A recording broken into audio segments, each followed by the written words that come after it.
Hello, everybody. Welcome to episode number 62 of Preston Jensen's podcast. Tonight, I've got a fun event planned. This could be more beneficial on my YouTube side of things, but for those of you listening, listen to the audio version, then head on over to YouTube and check out what I'm talking about.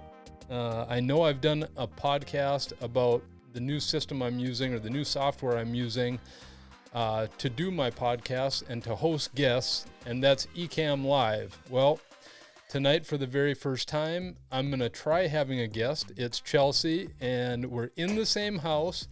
We're going to see if we can use the interview mode of Ecamm Live and see how seamless it is. So when I get back from vacation, I've got a few guests planned. I want everything to go seamless, so hopefully all of this works. Let's introduce my guest, Chelsea. Chelsea, it's good to have you on the show. Well, thanks for having me. A couple of the things I'm curious to see is how the mic delay works. I want to know how easy it was on your end, Chelsea, setting up Ecamm Live after I sent you the link.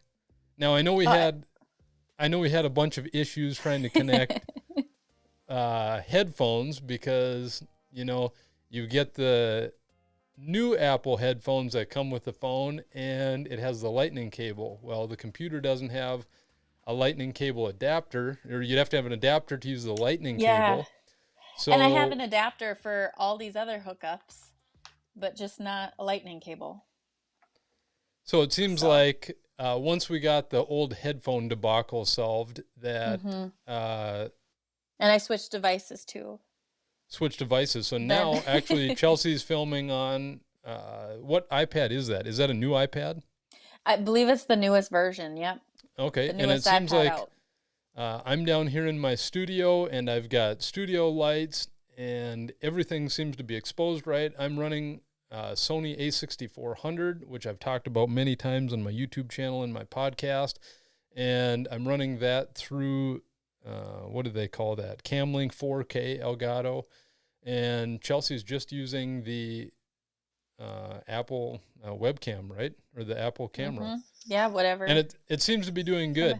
One of the things I'm curious to see is once I record this podcast is will the audio line up with our mouths? Because the biggest thing I had problems with recording on Zoom and having guests through Zoom is that when I went to use the audio, it seemed like nothing was lining up with the mouth. And another thing I'm getting, I might be getting a little bit of feedback from your headphones, and I don't know if the guests will be able to hear that. But from that, is that better? Is it my hair, maybe? I'm not sure. But it seems like it seems like this is an easy system. And from it was the sounds very of it, easy. I just needed to click on the link and it let me right in. And so basically, it's like a Zoom call without you didn't have to download Zoom. You were just able to go right off a link from the email that I sent you, and you didn't have to download any other software. So that's very nice. And like I said, hopefully with Ecamm Live, you're able to use a mic delay so you can get the audio to align with the mouth, and hopefully that'll work with the guest here. And so we'll have to see what it all sounds like when we get it back into GarageBand, and then we'll have to see what the video looks like when we get it into something like Final Cut Pro and see if everything aligns. But other than that, I am very happy with Ecamm Live. If you're watching the video, I designed a background with Canva, and you're able to see both me and Chelsea in our different rooms, but we're on the same screen. And that was very easy to do on Canva. If you guys are interested in how to do that, let me know. Maybe I can make a video or talk about it in a podcast sometime. But very happy with this. And Chelsea, what do you think of the quality as just a consumer of YouTube or podcasts? I think everything sounds great. On my end, everything looks great. I mean, I actually Well, think it looks clearer and sounds better than Zoom, which I've used Zoom a lot. So I feel like, yeah, it sounds way better and looks better to me. yeah, and you've used Zoom a lot through school, right? Mm-hmm. Yep. And in school, did you get a chance to use Microsoft Teams for any of the interviews you had through the COVID pandemic? We might have used it like once or twice for maybe like some professional development through other companies. But for the most part, like whenever we did something through our school, we always did Zoom. And I agree with you. I think the video quality is much higher using Ecamm Live than Zoom.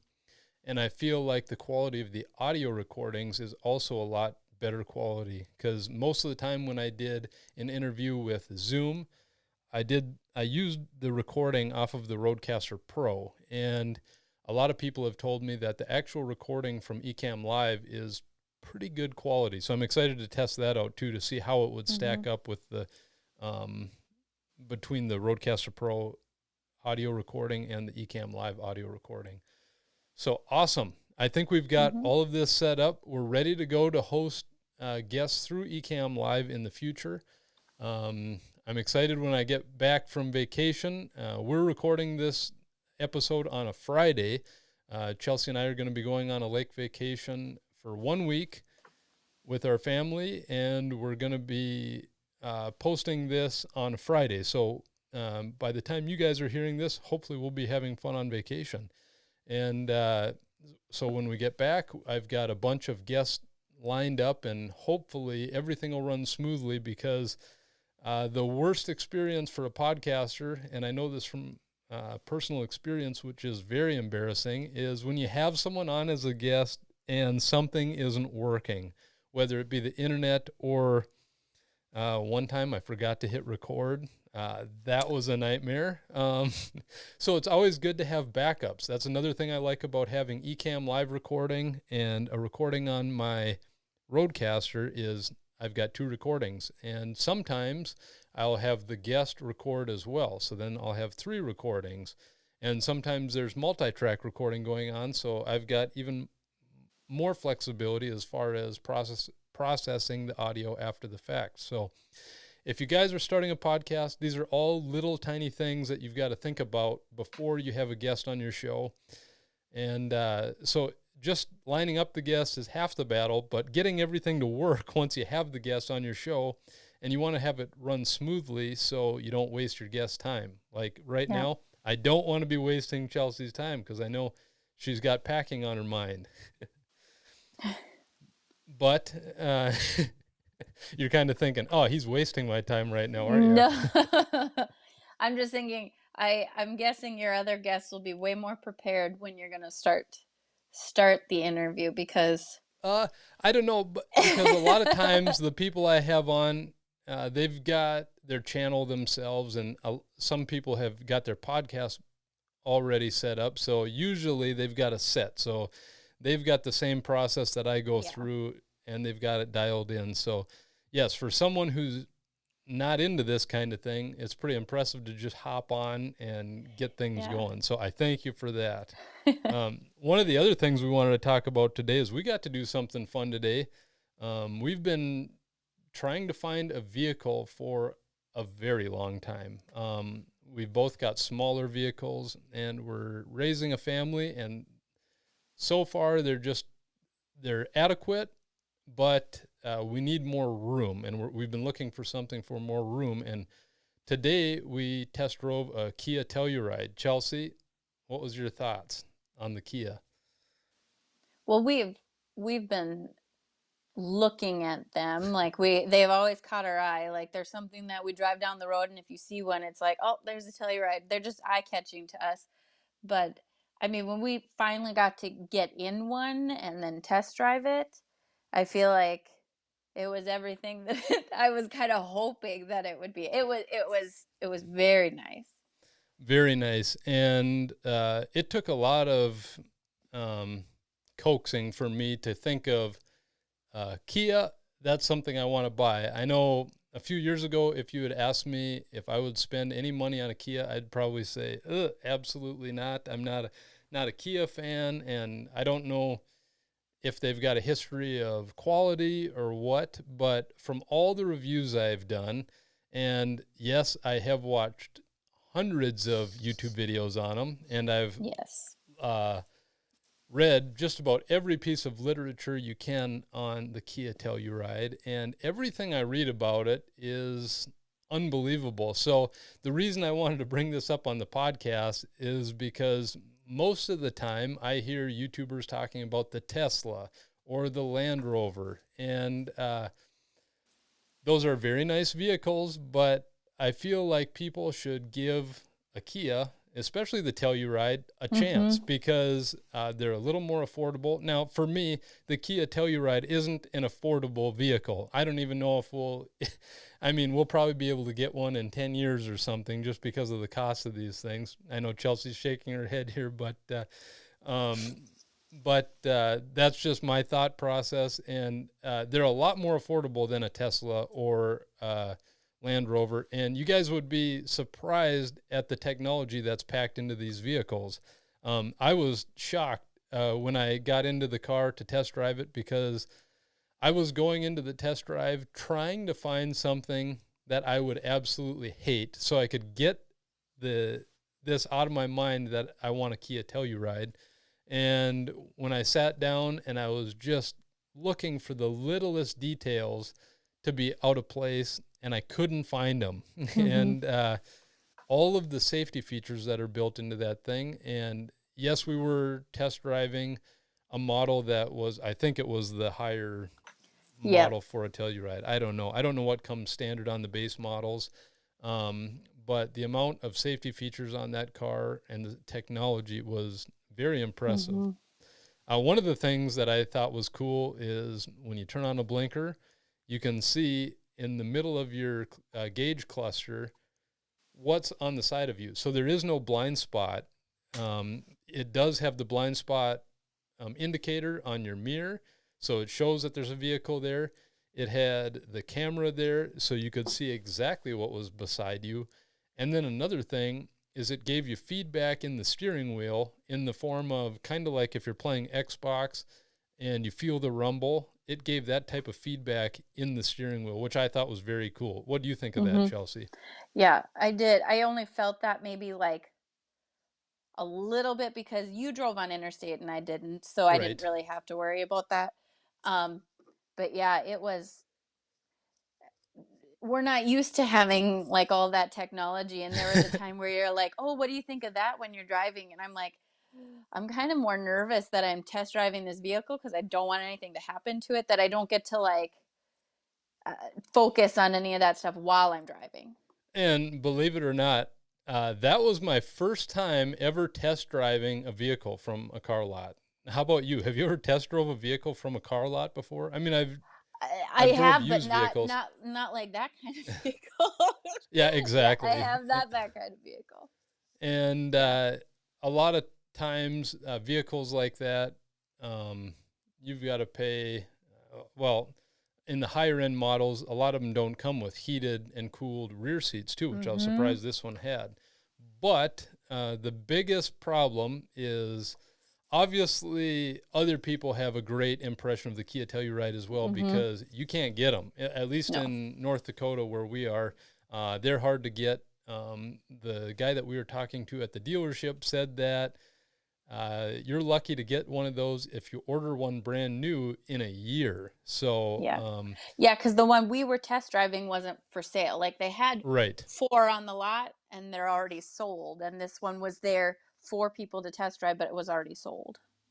And another vehicle that we looked at the dealership was the Kia Carnival. Now, when I say I would have never bought a Kia in the past, I also would have said I will never buy a minivan. A van. But when I sat in that vehicle, because I don't know if they technically don't call it a minivan, but that's what it is. It's I forget what they call it. Was it like an MVP or something MVP, like that? I think. Was it multi-purpose vehicle or something? Or MPV? I think MPV. I think you're right. Whatever it is, I sat down in that and thought, wow, now this is luxury, and it's got If I features. went for a van, I would go for that van. Absolutely. Now, the major drawback on that was it didn't have an option for all-wheel drive. And in North Dakota, that's kind of a must. I don't know. There's a lot of people who don't have all-wheel drive in North Dakota. Yeah. But it seems like for us, we've had it. And so now I think going back to a vehicle that didn't have all-wheel drive, we've been spoiled now. So now I think it would be kind of tough to go backwards. Yeah. And if we're going to buy a new vehicle, I feel like that's something that's kind of like a priority. That's something we look at right away. Yep. And the other thing I liked about it is the safety ratings. That's the first thing I always look at when I look at vehicles, because if a vehicle doesn't have good safety ratings, I just kind of not interested. You know, I mean, you can just forget that product if it doesn't have good safety ratings. So, boy, I've got all three things that I never thought I would do. I never thought I would be talking about vehicles on my show either. Although I did have a guy who just talked about vehicles, and when I had Taylor on the show, I had to tell him that you're going to have to carry this show because I know nothing about vehicles. I couldn't change the oil on a car if I had all the tools, you know. So doing a lot of things I wouldn't think I'd be doing on this podcast, but that's good. And so I thought I should tell you guys a little bit about that, just because I think it's a vehicle, even though obviously they're selling like crazy and they're in such high demand, I think it's kind of overlooked in the world of SUVs. I mean, and I think it's very capable. It says it's got indicators to show you how much, I don't know what they say, torque or power was going to each wheel in different situations. It's got snow mode, so it can handle the winters here. And one of the things I kind of like about it over like a Tesla SUV is it's a gasoline vehicle. Now, I know most people are going to say, you're crazy, everything's going electric, but I like the fact that if you're going on a long road trip, you can just pull over, fill up with gas, and keep going. The thing with the Tesla that's always kind of bugged me is that if you drive, I don't know what the range is on them now. They've got phenomenal ranges, but you've got to stop and charge, and then what do you do? Just sit there and wait. And in North Dakota, and maybe, things are spread out a lot. So it seems like in order to get to places, you probably burn up your battery. And in the cold, I'm sure that cuts your mileage in half as well.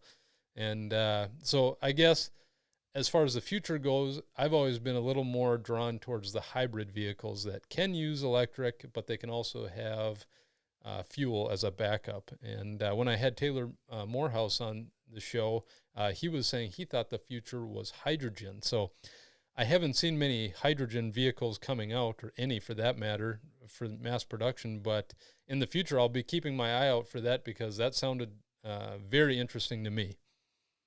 What are your thoughts, Chelsea?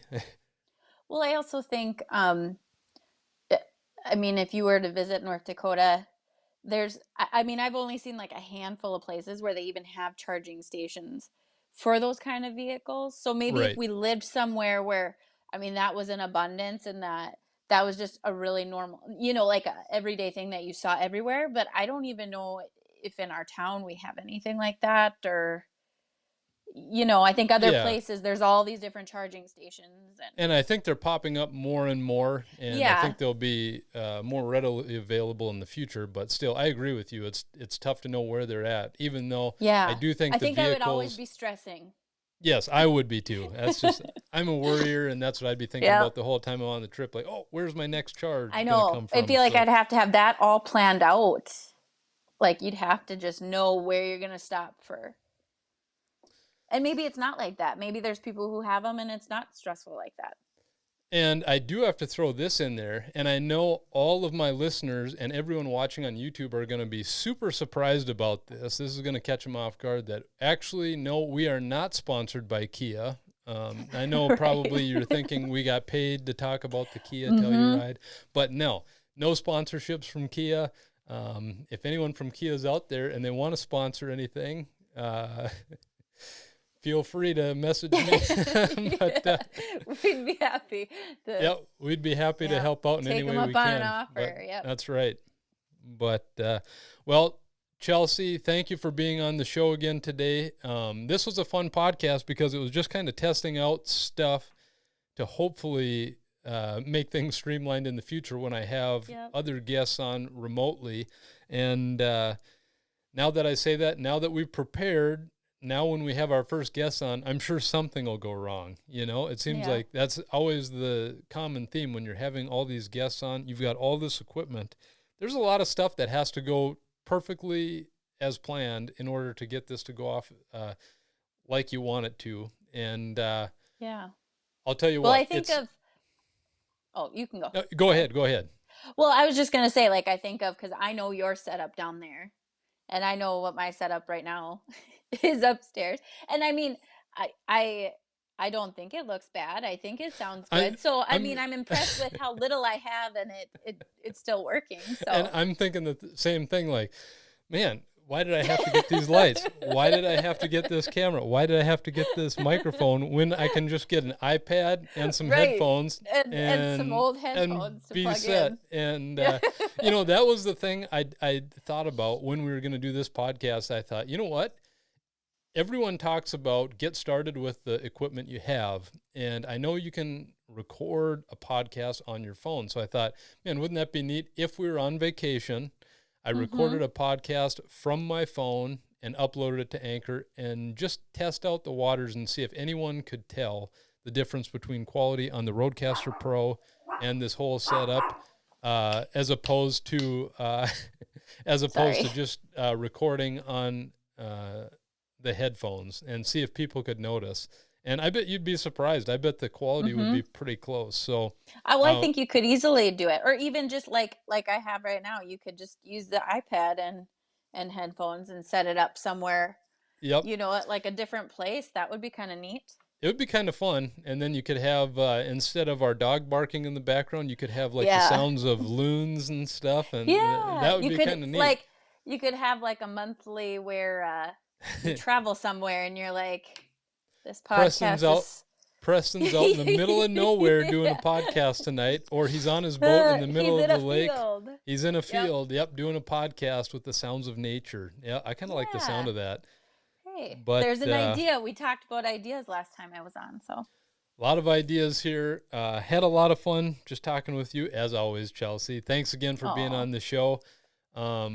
Next week, I guess don't know what I have planned yet, but I know we've got at least 3 guests scheduled in the end of the summer, fall region, and you guys are going to want to hear all of those. There's some people that I'm really excited to talk to and really excited to learn from, and I can't wait to see where this podcast is going. So thanks again for listening. I appreciate each and every one of you.